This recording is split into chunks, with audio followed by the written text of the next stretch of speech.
ओडिशा साहित्य एकाडेमी एक दिवसीय आलोचना चक्र और कविता पाठ उत्सव केन्द्रापड़ा राजनगर जगन्नाथ महाविद्यालय ठारे ओडिया भाषा साहित्य संस्कृति और परिवेश उपरि एक दिवसीय आलोचना चक्र कविता पाठ उत्सव 4 जनवरी 2026 रविवार पूर्वाह्न 10टा घटिका समय अनुष्ठित होइएछि। एही उत्सव रे बहु मान्यगण्य व्यक्ति उपस्थित थिले।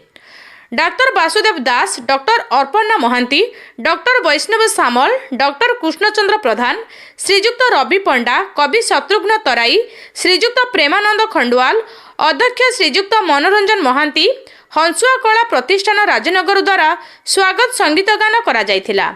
एही स्वागत संगीतर मुख्य श्रीमती देवरती राउत और साथी माने संगीत गान करिथिले। हंसुआ कला प्रतिष्ठान संपादक एवं कवि शत्रुघ्न तराई महोदय उपस्थित थिले। साहित्य संस्कृति केमिति बंची रहिबो, परिवेश उपरे केमिति कुप्रभाव न पड़िबो, परिवेश को आम्भे माने केमिति सुंदर करी रखिबा बहु कथा आलोचना करा जायथिला। एही एक दिवसीय आलोचना चक्र और कविता पाठ उत्सव को बुद्धिजीवी माने बहु प्रशंसा करिबा सहित सभा को बहु आडंबर रे पालन करिथिले। एही उत्सव को सहयोग करिथिले साहित्य पत्रिका बाटोई कवि शत्रुघ्न तराई।